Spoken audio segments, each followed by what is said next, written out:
Mesdames et messieurs, amis téléspectateurs, amis des droits à la parole, c'est avec plaisir que je vous retrouve encore pour une session supplémentaire dans le cadre de notre émission. Vous êtes très nombreux, vous nous demandez de revenir aux fondamentaux qui sont les questions sur les ressources naturelles.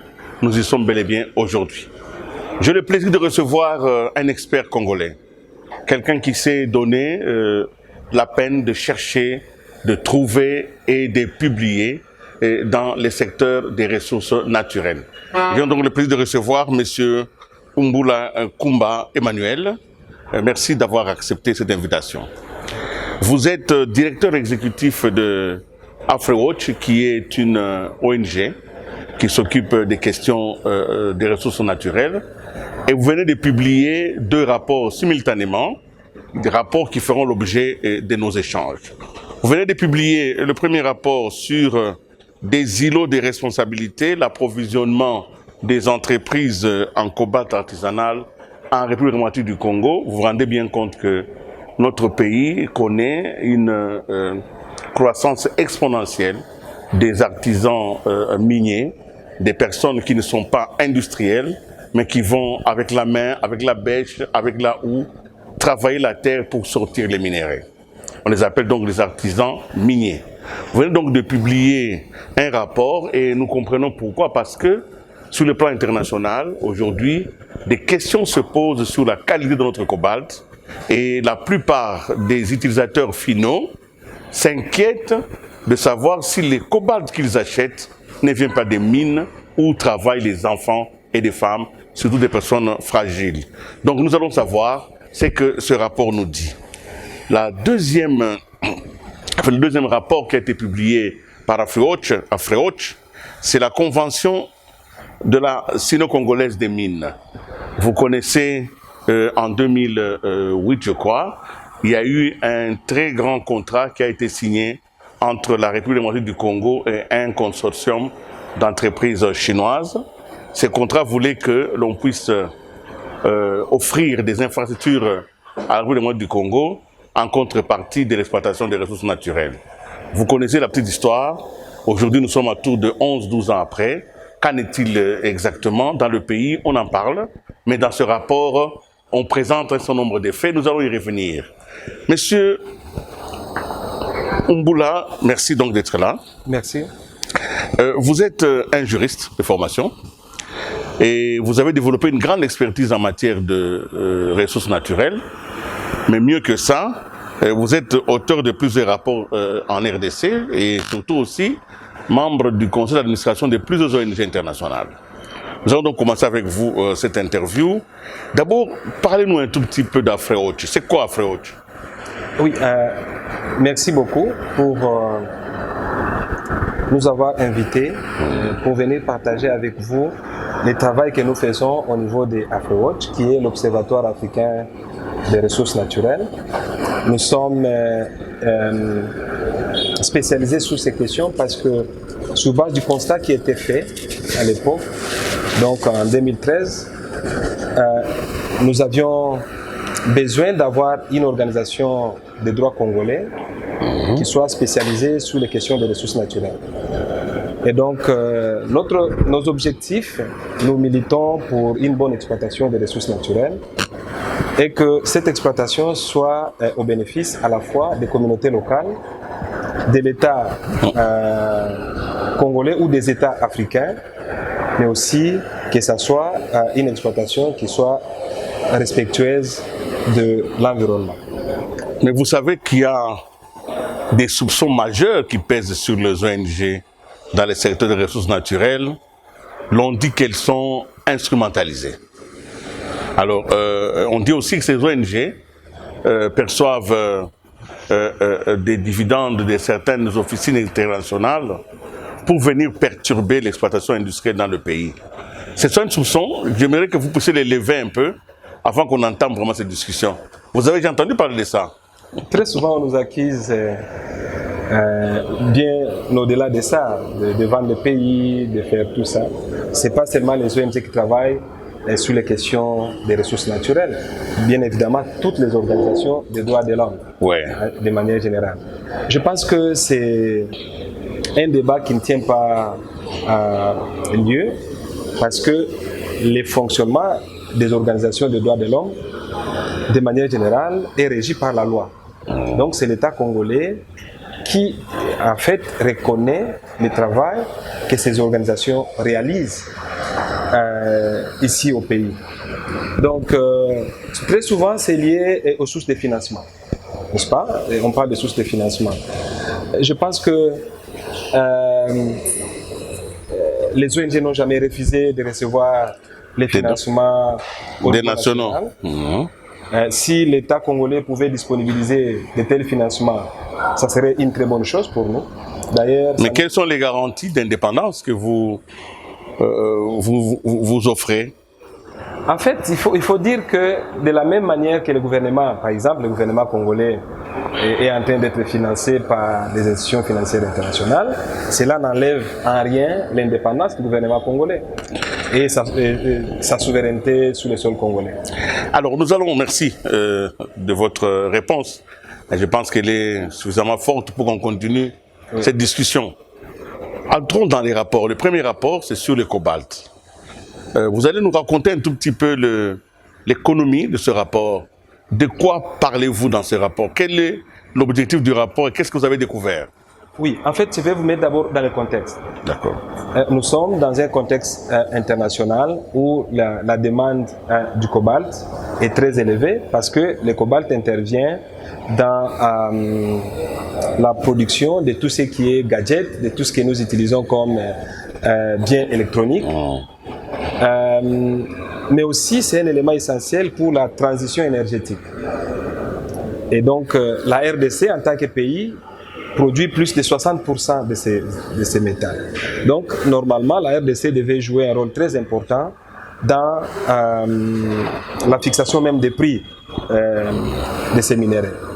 Malheureusement, comme vous pouvez le voir, c'est un minerai qui n'est pas assez contrôlé par la RDC parce que quand vous lisez le code minier, lorsque vous produisez ces minéraux ou tous les minéraux de la RDC, les minéraux appartiennent directement à l'entreprise qui l'a exploité. À l'entreprise qui a exploité. Donc, quand on essaie de regarder, le contrôle de la RDC est très faible sur ces minéraux. Et lorsque vous prenez le cuivre et le cobalt, vous avez 70% qui est produit, disons 80% qui est produit par les entreprises industrielles et vous avez entre 10 et 20% qui est produit par le secteur minier artisanal. Et donc aujourd'hui, si nous sommes revenus sur la question de l'artisanat, c'est parce que c'est une question qui fait débat, notamment les conditions dans lesquelles les minéraux sont extraits. Donc en 2016, nous avions produit, nous, AfriWatch, un rapport sur ces sujets-là, mais qui avait un accent sur le travail des enfants dans les mines. Et aujourd'hui, nous revenons sur le même sujet, mais en changeant un peu de narratif, compte tenu des évolutions intervenues entre 2016 et 2021. Notamment, on a vu les efforts qui ont été réalisés par le gouvernement congolais sur les questions du travail des enfants. Comment enlever ces enfants des mines. C'est bien sûr le gouvernement congolais et les autres partenaires. Donc il y a des efforts. Alors en tant qu'organisation, on ne voudrait pas rester dans ces narratifs-là. On voudrait revenir sur ça, mais en mettant l'accent sur les vrais problèmes de l'exploitation minière et artisanale.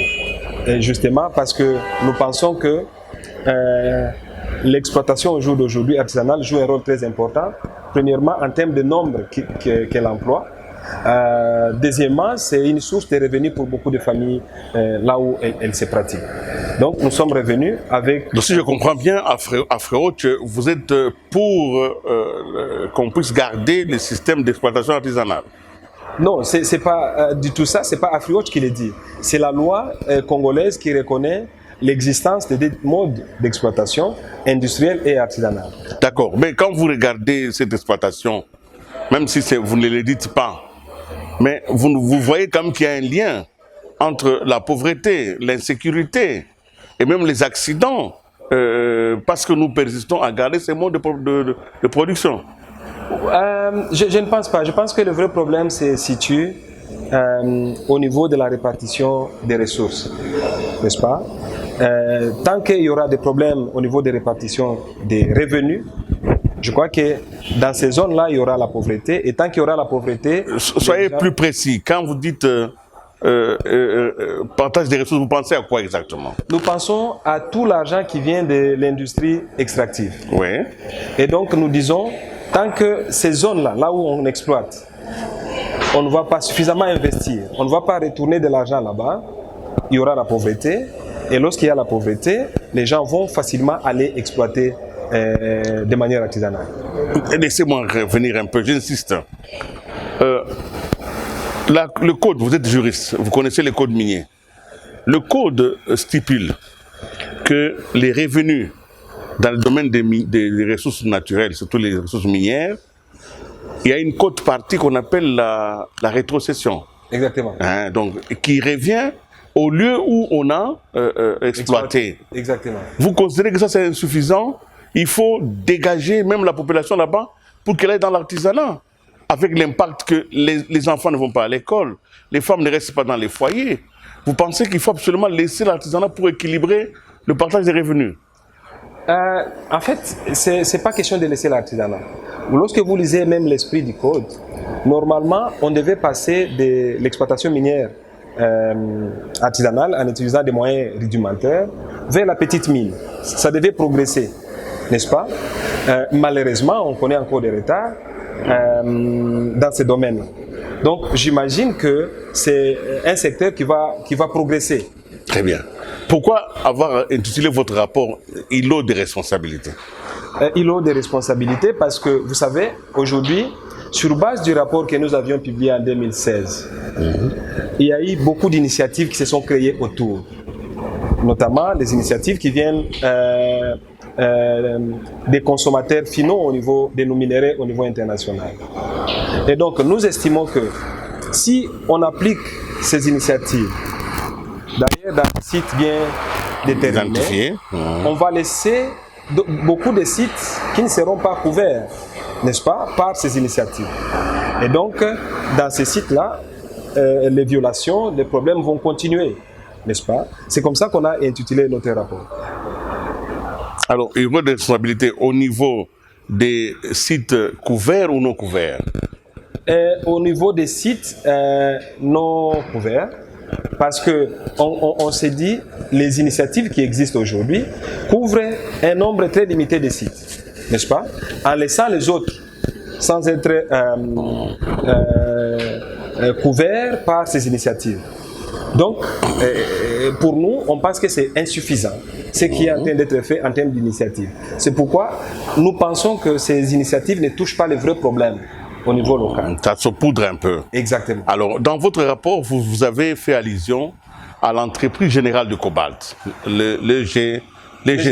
Exactement.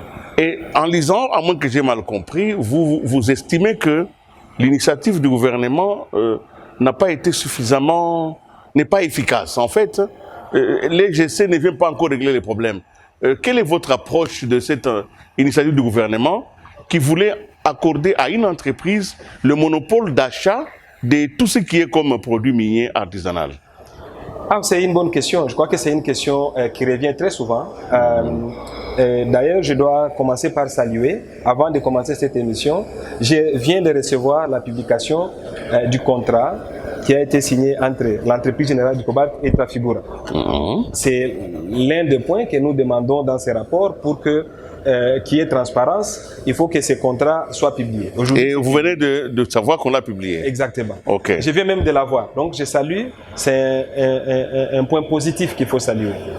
Maintenant, le problème de l'EGC, le gouvernement a créé l'EGC parce que le gouvernement voulait ne fût-ce que contrôler le cobalt artisanal, mais aussi formaliser les secteurs miniers de ces secteurs-là, parce qu'il y avait beaucoup de problèmes, notamment à partir du rapport que nous avions publié. Donc, nous saluons ça et nous pensons que c'est légitime que le gouvernement congolais puisse vouloir contrôler les 10 ou 20% de l'exploitation minière du cobalt, de l'exploitation minière artisanale. Mais le problème se pose à quel niveau? mis à part les problèmes de transparence, les contrats viennent d'être publiés. Les autres problèmes, c'est qu'au jour d'aujourd'hui, EGC ne dit pas où est-ce qu'elle va travailler. Quels sont les sites sur lesquels elle va travailler. Ça, c'est le premier problème.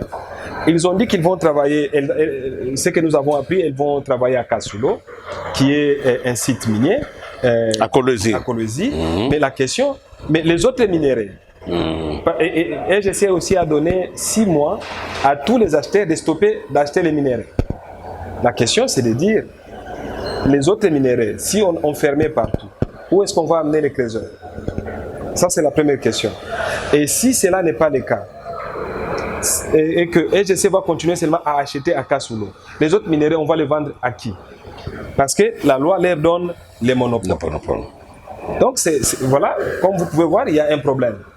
Deuxième problème, il y a le problème même avec des coopératives. Nous étions à Kolwezi, on a entendu les coopératives qui existent être méfiantes par rapport au fonctionnement de l'EGC. Donc, EGC doit assurer tous les acteurs de son rôle qu'elle compte jouer pour acheter les minéraux.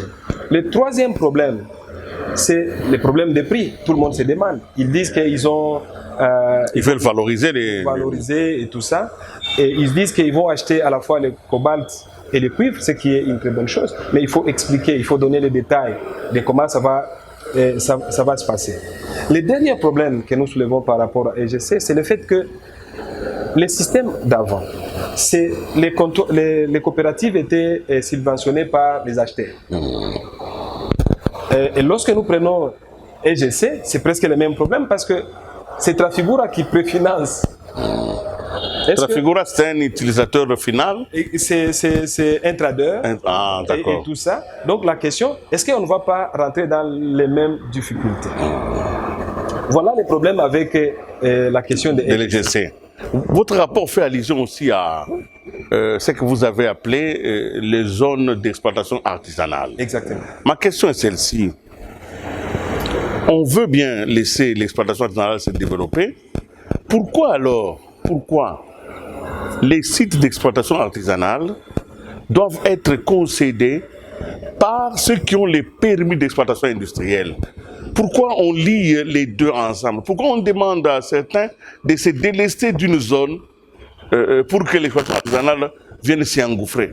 Pourquoi ne pas carrément faire de la prospection et laisser y mettre les artisans? Effectivement, c'est ce que nous demandons dans les rapports. En fait, il y a un problème par rapport aux zones d'exploitation, parce que c'est aussi l'un des problèmes que nous évoquons. Il n'existe presque pas des zones d'exploitation minière artisanale exclusive. Oui. Ça n'existe pas. Aujourd'hui, les artisanaux travaillent dans des zones de tolérance. Ça signifie que c'est des zones qui appartiennent à des entreprises industrielles ou par arrangement ou pour des raisons sociales, on laisse les artisanaux travailler. Et à tout moment, on les chasse. C'est ce qui explique même le conflit habituel entre les industriels et les artisanaux. Et là, il y a des problèmes. Le premier problème, c'est le fait que l'État a concédé de grandes concessions aux industriels qui ne les exploitent pas en entièreté, sans penser à l'exploitation minière artisanale, alors qu'elle est légale. C'est le premier problème. Le deuxième problème, c'est en fait la politisation. Même le peu de concessions là où les trésors travaillent aujourd'hui, souvent on voit qu'il y a la politique qui s'y mêle un peu. Et quand je parle de la politique, je parle de politiciens, des gens qui font quoi, les politiciens? Et donc qui utilisent leur position pour obtenir pour avoir accès. Mais aussi ceux qui sont forts économiquement.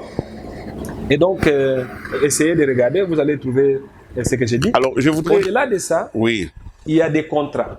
Et là, je voulais vraiment marteler sur ça. Au niveau des provinces, les gouverneurs des provinces ou des gouvernements provinciaux signent des contrats avec les acheteurs. C'est illégal.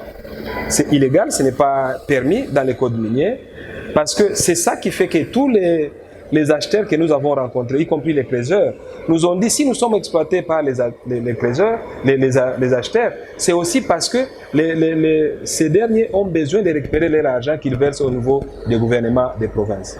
Et ces contrats-là ne sont pas accessibles. Mais je n'ai pas bien peut-être lu partout, mais ce que vous dites là est très grave. Vous dites que les gouvernements, et ici il s'agit souvent des gouvernements provinciaux, signent des contrats avec des acheteurs. Exactement. Ça signifie quoi? Pour qu'ils aient accès aux produits des artisanaux. Comment ça se passe? Exactement. Ça signifie que vous prenez comme Kasulo, Oui. le gouvernement provincial du Lualaba a un contrat avec CDM.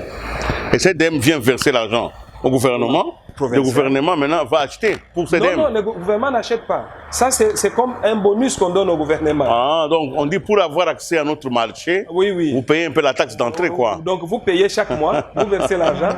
Mais malheureusement, c'est Mais c'est soutenu par quelle législation? Il n'y a aucune base légale. Il n'y a aucune base légale. Et donc, c'est ce qui fait que c'est CDM, parce que c'est d'elle que nous parlons, pour récupérer son argent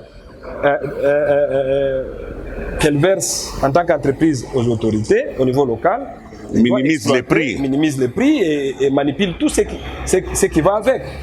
Donc c'est très important et on pense que ça devait être quelque chose qui devait être décrié par tout le monde.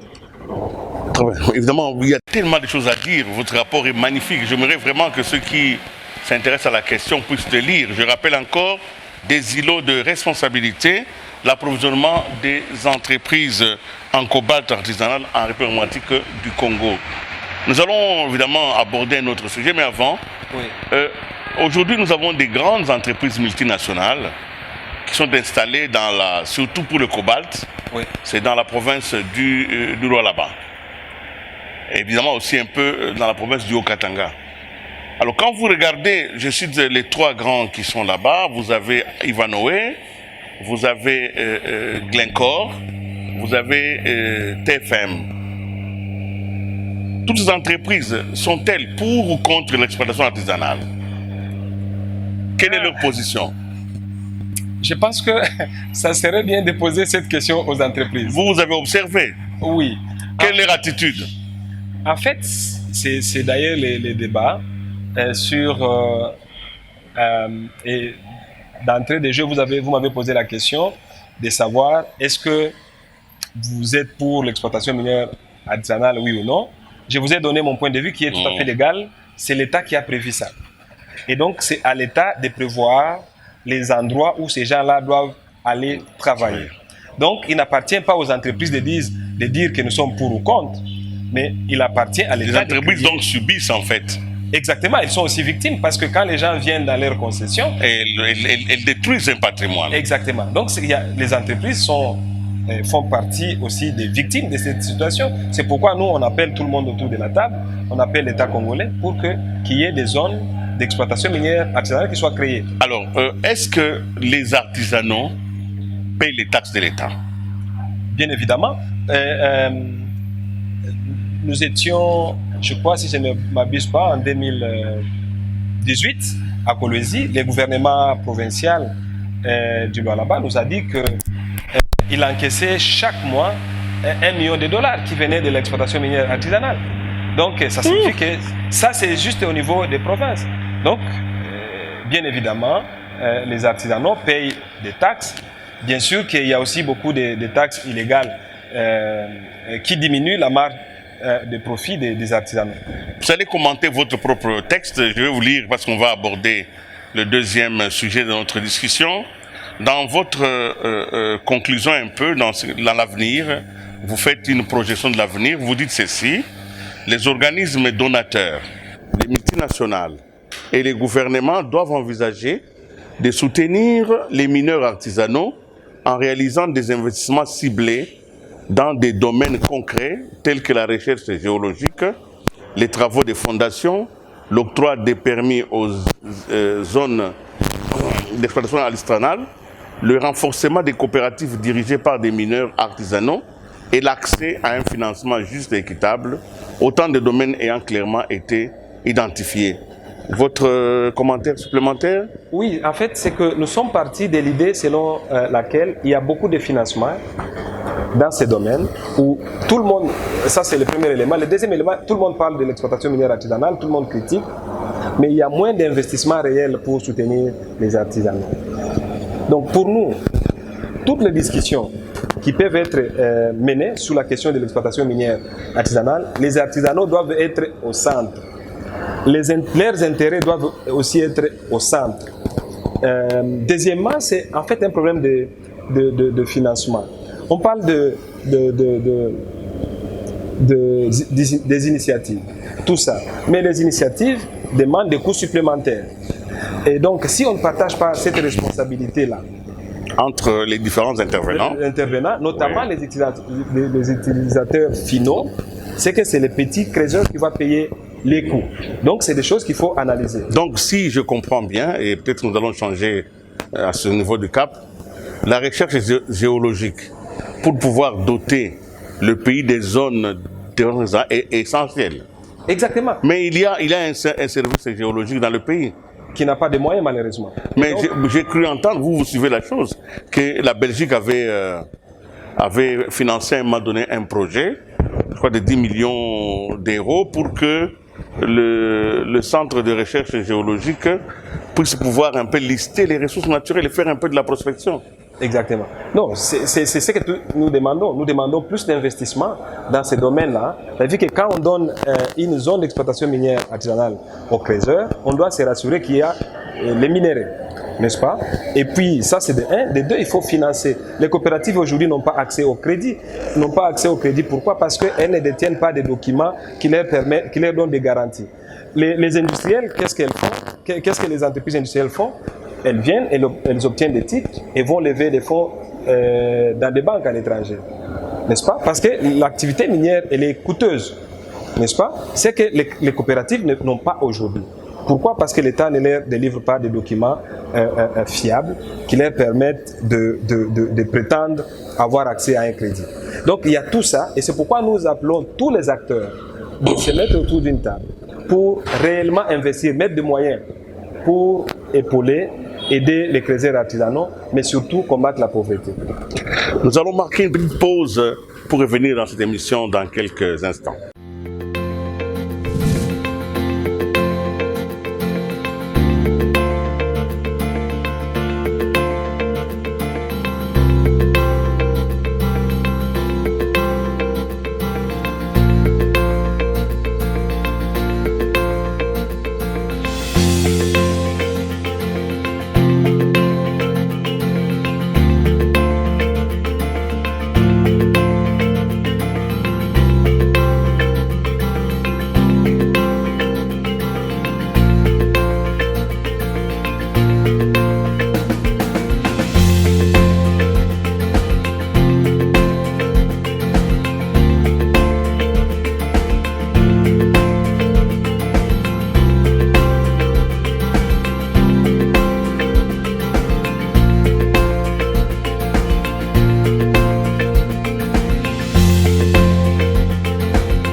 Voilà, nous revenons sur ce plateau, nous revenons encore dans ces débats et je continue à recevoir toujours mon invité, je vous rappelle, M. Emmanuel Umpula, qui est le directeur exécutif de AfriWatch, une grande ONG dans les ressources naturelles.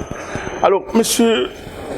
Emmanuel Umpula, vous avez encore abordé un deuxième sujet, un sujet quand même monstre, j'appelle ça monstre parce que les intérêts croisés et la polémique autour de ce sujet est extrêmement élevée dans le pays.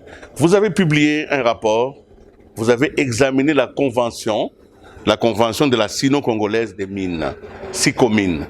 SICOMINE, c'est l'entreprise qui a été créée pour matérialiser le contrat qu'on appelle communément le contrat chinois.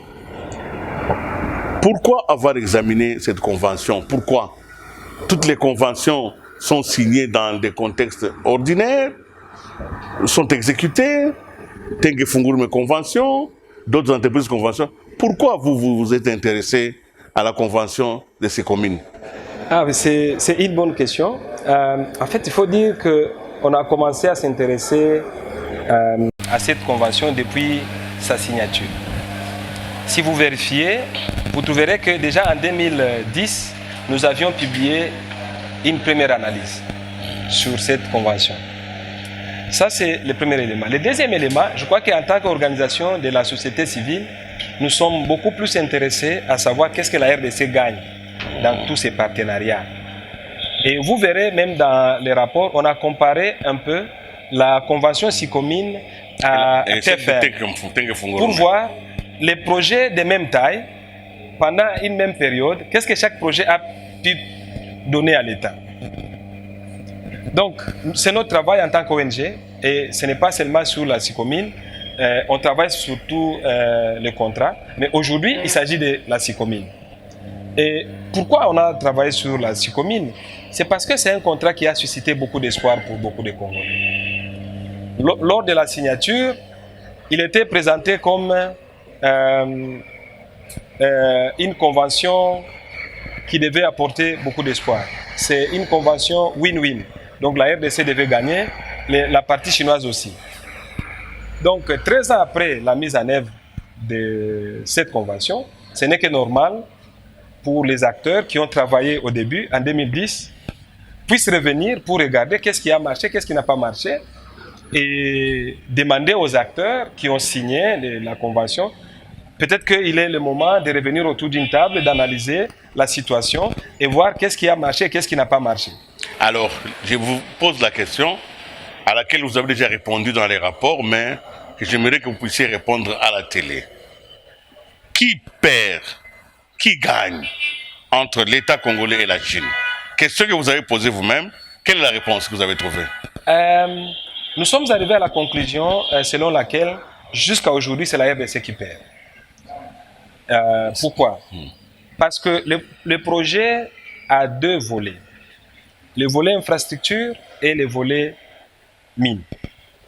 Dans la logique, on devait commencer déjà depuis 2008 jusqu'en 2015, année au cours de laquelle SICOMIN, qui est la joint venture qui a été créée, est entrée en production, finaliser la construction de toutes les infrastructures. Parce que vous dites infrastructure contre mines. Ça veut dire que vous commencez par les infrastructures et puis les mines remboursent l'argent à la fois des infrastructures et des mines. Malheureusement, aujourd'hui, nous sommes en 2021. Vous aviez suivi la 20e réunion du Conseil des ministres. On a dit que le volet infrastructure est réalisé à 27%. Donc, sur 3 milliards, on a à peu près utilisé 800 millions sur 3 milliards. Donc, vous voyez que le volet qui devait commencer est en retard.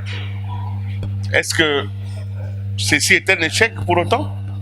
Oui, mais parce que les deux choses étant incompatibles, on ne peut pas mesurer la mise en place d'une mine en même temps que les infrastructures qui sont sur tous les étendues du pays. C'est en fait ça. Ça signifie que les Chinois ont donné l'intérêt là où, ont donné la priorité là où ils avaient intérêt. L'intérêt des Chinois, c'est de prendre les minéraux. Et vous avez vu qu'ils ont plus investi sur les volets mines que sur les volets infrastructures.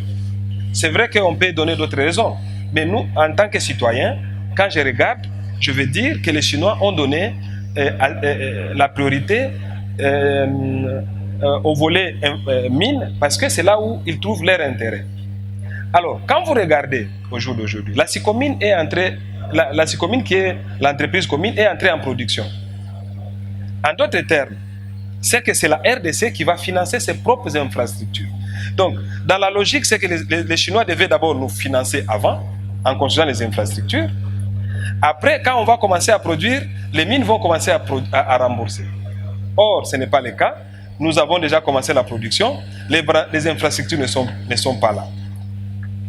Allons-nous continuer sous ce schéma-là, ou bien il faut s'arrêter pour dire, écoutez, nous avions besoin des infrastructures. Maintenant, vous êtes entré en production sans connaître les infrastructures. Est-ce qu'on ne peut pas revoir les termes du contrat? Parce que l'argent des infrastructures doit être remboursé avec les intérêts, n'est-ce pas?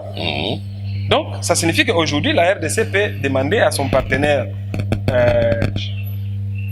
je ne peux pas appeler la Chine comme partenaire parce que c'est un contrat qui a été signé entre la RDC et les groupements d'entreprises chinoises. Donc, demander à ces groupements d'entreprises pour dire est-ce qu'on ne peut pas s'asseoir autour d'une table pour qu'on renégocie les contrats parce que vous n'avez pas réalisé la partie infrastructure avant l'entrée en production. Alors, dans votre rapport, et j'ai intérêt à lire cette partie, vous dites ceci, selon vos recherches à vous, l'exécution des engagements de parties est trop faible, soit moins de 50% sur l'ensemble convenu. Sur les 23 obligations retenues Exactement. comme échantillon pour l'analyse, seules 11 obligations ont été complètement exécutées par les parties, soit un taux d'exécution de 47,8%. 8 ont été partiellement exécutés, soit 34,7%, et 4 ne sont pas encore exécutés. Oui. Alors la question peut-être avec laquelle nous allons essayer de conclure cette émission,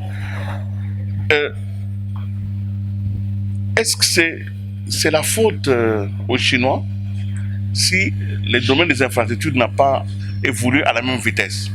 Oui, en fait, il y a ces problèmes. C'est une absence d'argent non déboursé ou c'est un problème de projet non validé? Ok, on a essayé de demander. Malheureusement, vous savez que les projets là, il est entouré de secrets. Donc, même quand vous posez la question, même aux officiels, c'est difficile d'avoir des informations. C'est pourquoi on demande plus de transparence dans ces projets-là. N'est-ce pas? Les bureaux de coordination du projet sino-congolais s'enferment, bloquent toutes les informations. Quand vous allez auprès de Sicomine dit il faut aller à ces bureaux. Quand vous allez à ces bureaux, on vous envoie auprès de Sicomine et vous n'avez pas d'informations. Ce n'est pas seulement nous. Même l'initiative de transparence dans les industries extractives qui a publié qui est en train de produire les rapports a connu les mêmes problèmes. Donc, il y a la question... Donc, selon vous, si je comprends bien, contrat sino-congolais convention a déclassé? Non, on n'a pas dit ça. On dit qu'il faut revenir sur la table pour regarder qu'est-ce qui a marché, qu'est-ce qui n'a pas marché.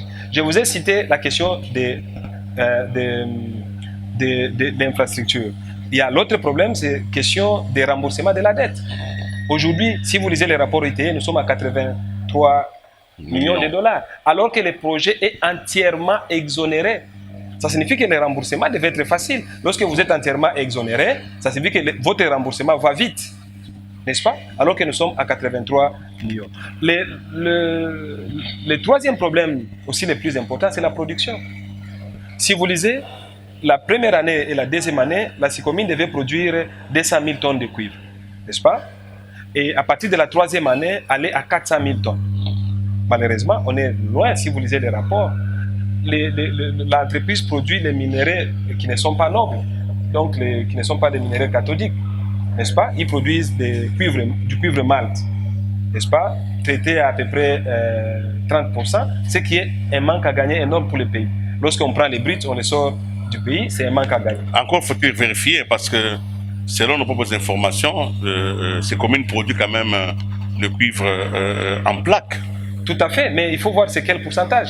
Parce qu'on a dit 200 000 tonnes de cuivre cathodique. Aujourd'hui, si vous faites les comptes, c'est à peu près, si vous prenez à partir de l'année 2017 à peu près, ils sont 2017-2018, ils sont à presque 95 000 tonnes. Et le montant investi pour ces communes a déjà atteint les 3 milliards? C'est presque. Ils sont autour de 2 milliards 800 actuellement. Alors, c'est vrai, il y a tellement de choses à dire. Nous allons terminer cette émission avec notre invité. Ah, vous avez compris qu'il faudrait que je le reprenne encore un autre jour pour qu'on continue. Mais l'idée aujourd'hui, c'était comment rendre public ces deux rapports majeurs qui ont été publiés par une ONG congolaise qui est en réalité un lanceur d'alerte dans les questions des ressources naturelles. Afroch donc publie sur la convention sino-congolaise à Sicomine, que faut-il faire? Et puis publie aussi un rapport sur les îlots de responsabilité dans le domaine du cobalt. Nous allons donc terminer cette émission, M. Mpoula, avec beaucoup de joie de vous avoir reçu, et je vais vous demander, sans doute de la conclure parce que quand vous faites un travail comme celui-là, vous marchez sur des œufs, en même temps, vous touchez à des gros intérêts, mais notre admiration est d'autant plus forte parce que vous travaillez pour l'équilibre de l'ensemble. Alors, votre message? Pour ce qui est de l'exploitation minière artisanale, nous recommandons que l'intérêt de Créser soit au centre de toutes les discussions. Ça, c'est le premier élément. Deuxième élément, c'est que l'État puisse disponibiliser des zones d'exploitation minière artisanale. Et troisièmement, que l'État organise la question de fixation des prix des minéraux. Ça, c'est par rapport à l'exploitation minière artisanale. Par rapport à SICOMINE, je pense que nous demandons plusieurs choses, mais ici, je vais dire, on demande au gouvernement congolais de ne pas aller en précipitation avec ces dossiers, de laisser le temps aux experts, pour que les experts puissent donner de vrais conseils. En disant les experts, c'est qu'il y a des commissions qui ont été mises en place, notamment par la présidence. C'est déjà une mauvaise procédure. On doit arrêter de gérer des choses à la présidence. Il faut laisser aux experts de faire le travail. Mais à la présidence, il n'y a pas d'experts? Non, c'est pas qu'à la présidence, c'est pas le mandat de la présidence. Il y a des ministères appropriés et déjà attitrés qui peuvent faire ce travail-là. Et l'initiative de transparence dans les industries extractives a fait un travail magnifique qui peut être relayé par les gouvernements. Merci. Merci beaucoup, M. Mpoula Emmanuel, d'avoir été à droit à la parole, mais surtout d'avoir aussi, et comme je le disais, eu la force et le courage de mettre sur la place publique des questions parfois qu'on leur tire dans les oreilles et dont pour la plupart ne sont pas connues du grand public. Notre travail, c'est de vous informer parce que ce pays, nous l'avons en héritage tous, mais en même temps, nous l'avons en co-responsabilité. C'est comme ça qu'il nous faut agir de manière préventive. Mesdames et messieurs, merci, c'est la fin de droit à la parole. J'espère vous retrouver à une autre occasion. Au revoir. Au revoir.